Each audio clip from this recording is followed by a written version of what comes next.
Welcome to EP Daily. Today on the show, it looks like the PC is still Batman's greatest enemy. Find out more in the rundown. Plus, Amy Schumer is train wrecked and finally out on home video. It's great, but it's not like the best I've ever had. And then Marissa pours us a new look at Cuphead.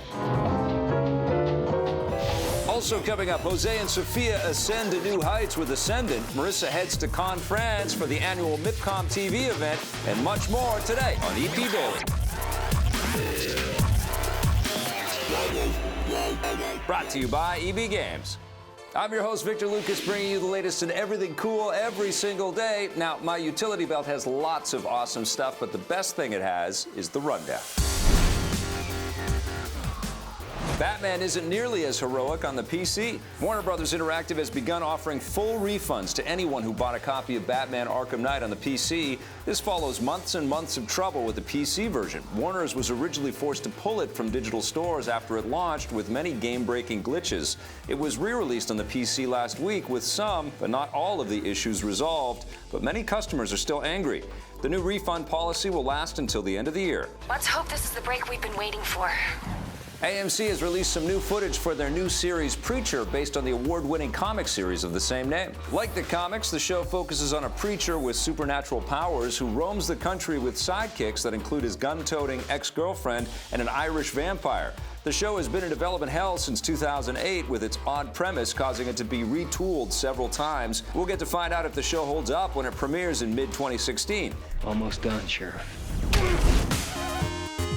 Some pretty big announcements right there. Here's my pal, Scott Jones. Kind of a big announcement. You're a big Would you say that? Yes, I would. Yes, yes. Right. Every time you're on the show, it's a big announcement.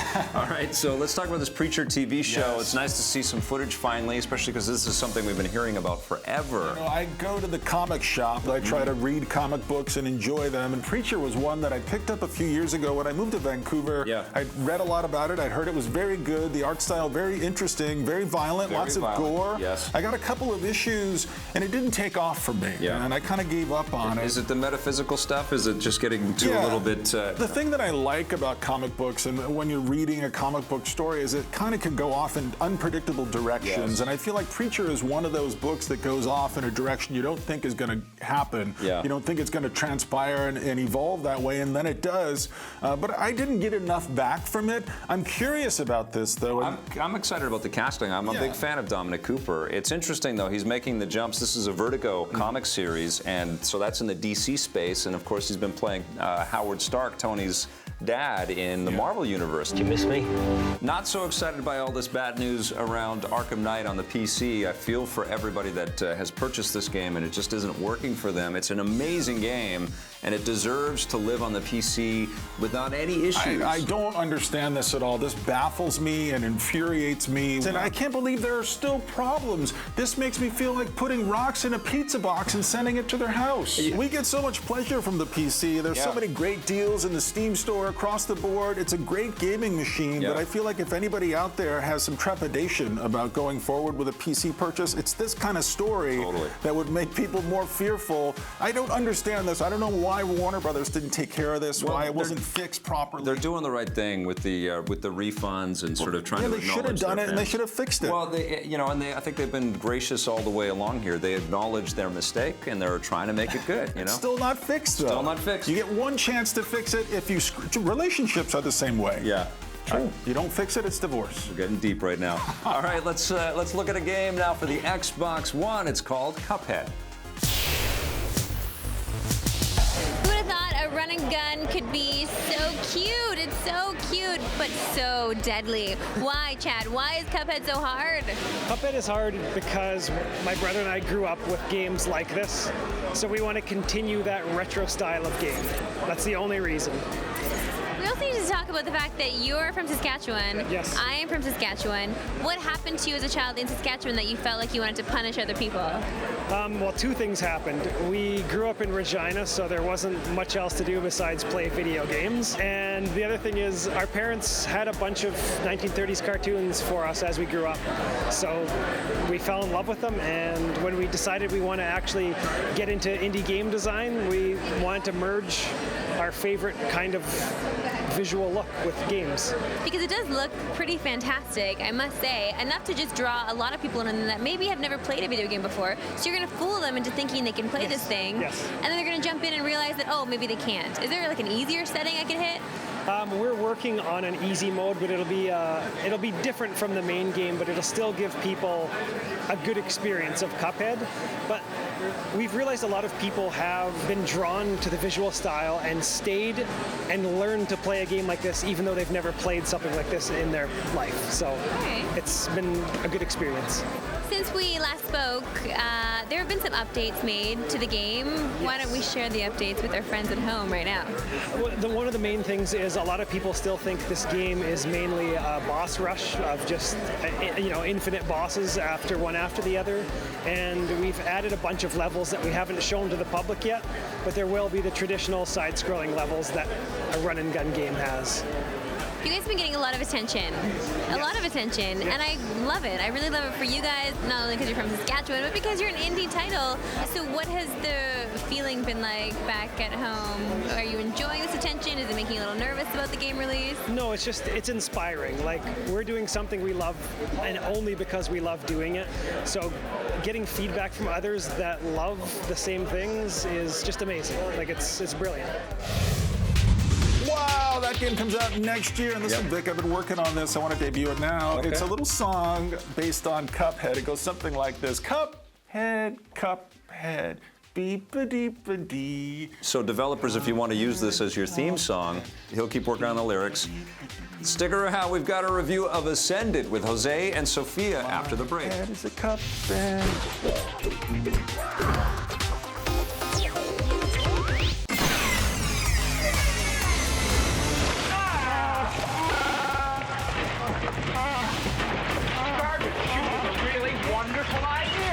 My name's Paul Amos. I play Jacob Spry in Assassin's Creed Syndicate, and I was always terrified when they get caught in Star Wars in the garbage chutes. It's just, what was that thing that came up out of the water? I had no idea what it was. Did you? You know, it's not going to take them long to figure out what happened to us. Could be worse.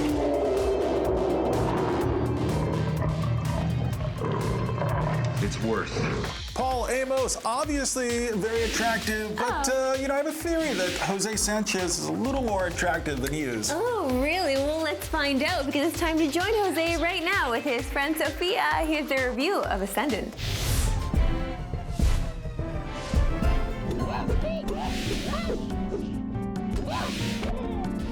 Who's ready for a little more roguelike action? I suppose I am. Yes, you are. We have been playing Ascendant. Now, there have been plenty of roguelikes out there, but this one lets you play as a demigod, which has got to be cool in a roguelike, right? But you still die, even as a demigod. Yeah, so, all the time. Yeah, like a roguelike, you will die, lose everything, and then respawn into a new generated world. Which, in this case, I really liked it because the gameplay is really good. Yeah, the controls are really tight. It's a really colorful, bold, pretty world, so I didn't mind having to go and do those bosses over and over and over again. Oh yeah. It's almost like playing one of those old NES games. Like, you're only given so many lives, and once you're dead, you have to just start the game over. It's kind of like that. So if you approach it that way... That's exactly what you're getting. I mean, I had a good time as well. I started off playing just on the normal difficulty because I'm like, whatever, I'm a master of these roguelikes. Oh, I downgraded to baby mode. I was going to say, quick. you have to go to baby mode in this game, and don't be ashamed. There is rage mode later if you can unlock that, but... Good luck. Because I'm playing this game on normal mode. I switched it to baby mode after I died 12, 13 times, and then I was starting to get the flow of the game. Yeah. I got to actually beat a couple of bosses, experience a few of the different seasons, and the bosses are cool. Yeah. And then except for that Maw, because I saw him maybe 25, 30 different times. Yeah, that's true, if you're fighting them over and over again. But did you end up playing with a friend? Because if you can have someone do local co-op with you, granted, there are more enemies, the bosses are a little bit harder, but at least you get to kind of divvy up. It's like the old NES days. It's like, all right, you have this much health. You go in first, I'm just gonna hang back, and you can revive someone with using half your health if needed, but it definitely changes the dynamic a lot. But when you're playing alone, it's still fun. I still enjoyed it. It's just tough. be very careful of the health pickups. And it's also luck of the draw, right? Because sometimes I got tons of health, sometimes I didn't. Yeah, right? And it's when you get tons of health, which I like because on the mini map it'll show you where there was health. If you had too much health and you couldn't even pick it up, it won't disappear. No. So I found myself fighting a boss and then going back and scouring through the levels because the enemies don't return, which is also a beautiful thing. After you clear a room, you go back and you get some health. And there's also these weird rooms that offer you the ability to sell some of the items that you picked up to get maybe some new health or maybe some like metal health. You want some shielded health? Hell yeah, I want some shielded health. Oh, I don't have enough influence. I can't really get that yet. Did you end up getting power-ups? You get better weapons as time goes on, and every time you open a chest, you're like, please be something good so I can continue. Yeah. Give me a new lightning weapon. That's what I want. Something stronger than what I currently have.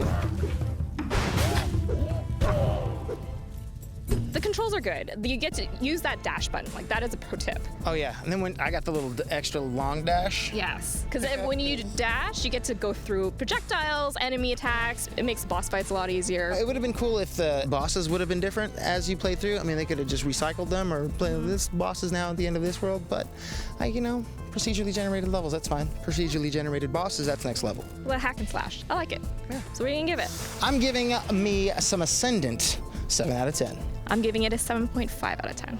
Thanks, Jose, and thanks, Sophia. And for the record, I think Paul Amos is a little more attractive than Jose. Sorry, Jose. Better luck next time. Jose's a handsome fella. Listen, a little while ago, I took a trip to the south of France. Fancy. I ate lots of macaroons, but also I saw some pretty cool things at MIPCOM. Take a look. It was only a couple of days ago that I landed here in Cannes to a lot of water. There was a big, massive catastrophe naturelle, that's what they're calling it here, that happened. A lot of flooding took place. In fact, a lot of MIPCOM was completely overrun by water, but luckily, by the time we got here, a lot of it had been cleaned up. So the people here in the French Riviera have been wonderful and super welcoming, especially the people enjoying MIPCOM. This is my first MIPCOM, so if you don't know what MIPCOM is, it's a big television expo. So basically there are a bunch of buyers here and sellers, big name companies like E1 and HBO, and all of those big companies that would come and sell internationally, and a bunch of international channels as well, because of course we want to see content from all over the world and we want our content seen all over the world. So here I got to meet some amazing people talking about their shows that they're bringing to market. Big highlight for me was talking to Patrick Fugit, who you may know from Almost Famous. Well, I play Kyle Barnes, and the way he views demonic possession is he doesn't believe in it. Kyle didn't have a religious upbringing. He is a new star of Robert Kirkman's new thing. It's a new IP from him. It's called Outcast, and this looks to be an amazing show as well. He actually is a huge video game geek. He loves video games, so talking video games with him was so fantastic. Loved every second of it. I also got to work on my southern accent with James Purefoy. He wasn't gonna do it. He wasn't gonna give me his accent because he's playing a down-home country boy, but then I tricked him. I can't do it with my southern twang. I can't. Okay, that's okay. Yeah, that was good. Oh, thanks. That was good. So I think you'd have a part. Meeting the cast of Killjoys was amazing as well. They kick so much butt on screen, and you know what? They kick butt off screen as well. Really sweet, down-home people. Meeting the cast of the Killjoys was so cool. I'm a little intimidated right now because I'm beside a lady that kicks a lot of butt in Killjoys. My God, I can't even. I'm already gushing. I was gushing before we started rolling about how much ass you kick, girl. My God. I got to talk to Daniel Wu about his new show, Into the Badlands, but you know what? I got to talk to him about Warcraft as well. I quit playing games about 10 years ago because I have a really addictive personality, and so I had to stop it. I had to stop myself from doing it because I'd probably never go to work. Here at MIPCOM, they also showed off some shows for the first time, like the world premiere of the new X-Files. People obviously love that, so I'm just excited for everyone out there to see it as well. It's been a really amazing time. I did overdo it on the macaroons and the pan au chocolat, and I thought I would work on my French while being here, but it's still very bad. It's still very bad. I don't understand this language at all, and I'm really trying to wrap my mind around it, and all I've done so far is wrap my mouth around baguettes and macarons. You know, Marissa, I'm noticing that wherever you go and whatever you do, there's always food involved. Well, I think it's really important to pair what you're doing with a side of food. Like when I watched Trainwreck, I paired that with a hot dog and a pint of ice cream. Anyway, we got that review for you after this. Hot dog and ice cream. I was wondering if I could see you again. You know what? I'm gonna call the police.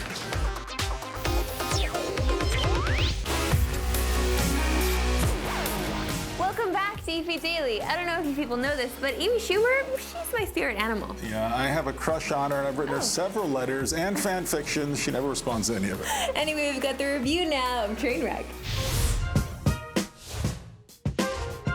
What if I told you that was the only doll you were allowed to play with the rest of your life? How would you feel? Sad. You'd feel sad. There was a baby made called Trainwreck by Amy Schumer and Judd Apatow. A baby? It was a baby. It's their baby. You're Amy Schumer weird. wrote it, and Judd Apatow directed it. Bill Hader's in this thing. Man, those three ingredients should make an amazing movie, and this thing has already gotten rave So reviews. People much, love yeah. it. Do you like me? Yeah. Yeah, see, I really like you. So we should be a couple. No.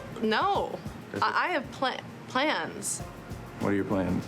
There were a lot of laughables in this. It's a comedy that definitely passes the 6-laugh test for sure. Oh, there's a 6-laugh There's test? a 6-laugh test. Well, I have It a passes it. 60-laugh test. Did it pass it? I'm going to tell you right now. I love Judd Apatow. He's made so many movies that are so important to me, but he's had, kind of a dry period creatively in his life. I felt like Knocked Up wasn't really all there for me. I know he helps out Lena Dunham a lot on Girls. Here he is directing once again. I really was rooting for this movie. I love Kristen Wiig. I love Bridesmaids. I know that was a different director, but here I just thought this thing can't miss. Everybody's raving about it. Hey, Mark Wahlberg, shut your up. Mark Wahlberg? Me? Who else looks like Mark Wahlberg? Your girl? Mark Wahlberg's like 150 pounds. And I didn't love it. I don't know what happened here, but I didn't really connect with it. But let's talk about your point of view. What did you like about this thing? What did you like about Amy Schumer's character? Amy Schumer is a comedian that I completely connect with, and I understand her fame and I understand her rising fame for sure, because she has a lot of those shock jokes or those things that she says that you don't really think a woman should say, and I absolutely love that because I identify with that. I love the sex humor. I love the poop humor. I love all of it. It's so up my alley. So this girl is speaking to me, and I feel like she speaks to a lot of women out there because you know what? We like to talk about gross things sometimes, and we think it's funny. And she does. She thinks it's funny, and she's just one of these women in this movie that just likes to have some fun with men and just get rid of them, discard them. She doesn't stay over. I think that if a woman wants to live her life that way, that's fine, because a lot of men do. I agree, and I felt like the title of the movie is part of the problem here. I have lots of problems with it. I have lots of problems with everything, including myself. But Trainwreck, I felt like, was a little harsh. I felt like she's just a woman who enjoys sex. She drinks a little bit. She doesn't even drink to excess too much. I mean, she makes some mistakes here and there, but it's not devastating. It's not like an apocalypse here. She's just a woman who makes different choices than, hey, how are you? Nice to see you. She's just a woman who makes different choices in her life, and I didn't really feel like she deserved to be in a movie called Trainwreck. My other problem here is Bill Hader. I love Bill Hader. I love Superbad. I love when he and Seth Rogen are the cops in that movie. That movie is fantastic. He's great in everything. But here, he's great, and he's so handsome, and he's such a great actor, and he's such a great comedic actor, so funny. But here, I just feel like as a leading man, this is like a Paul Rudd kind of role. I felt like he's a little miscast here. He's a little lost. He never really developed into the character I wanted him to be. This is Amy. I think you butt dialed me. No, I dialed you with my fingers. What'd she say?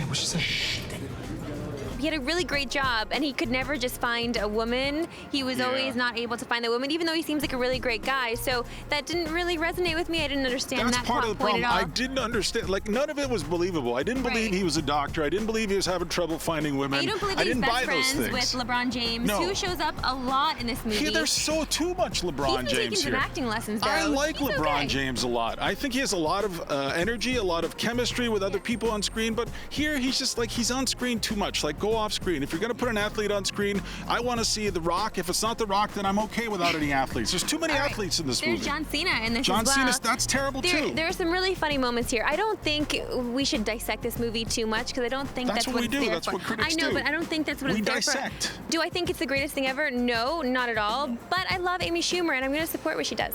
I like this movie, but I didn't love it, and I still love Amy Schumer. And Bill Hader, I'll always be there for you. Listen, on a scale of 1 to 10, I'm giving this a 5. What? Sorry. Okay, that's way too low. It gets an 8 for me. Oh man, I love that girl so much. You see that flip she did at the end? That was amazing. That was pretty amazing. I know. Amy Schumer, still a very funny, very talented young woman. I wish her all the best. Congratulations, Amy. Don't go anywhere because after the break, we've got your Twitter question of the day. If you want more EP, go to our website, epn.tv, for bonus content and full episodes. We're also on Facebook and Twitter.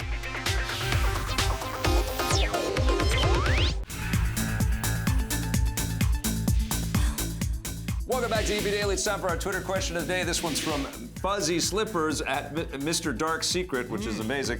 Victor, do you think Microsoft will recover from the lost Call of Duty DLC exclusives to Sony? What do you think? Will they recover? Yes, they will recover. Yes. Everybody's fine at this point. Fingers crossed. Going forward, I feel like there's nothing but bright futures for all the consoles. I'm a little ambivalent about the war between, you know, Sony has this, Microsoft has this. I don't really feel that the way that I feel like I should sometimes, because we have all the consoles. It doesn't matter if something's only on Xbox, something's only on the PlayStation. I don't know. Do you feel? And we're very fortunate, and I think, you know, it just comes from the publisher, which is Activision in this case, saying we want to have as much of an install base out there for these downloadable map packs and things like that. But, you know, Xbox got Rise of the Tomb Raider, which is a pretty big exclusive. Good question. The war of exclusives will continue. If you've got a question for us, head to our website, epn.tv. That's it for today's episode, but coming soon to EP Daily, we've got a review of Fallout 4. I can't believe I'm actually saying that out loud. That's tomorrow. That's tomorrow. Thanks for watching, everybody. We'll see you tomorrow. Cuphead. EP would like to thank its sponsors, Nintendo, Xbox. EP's mobile coverage is brought to you by Gameloft, makers of Asphalt 8 Airborne, which you can play on your Android or iOS device for free right now.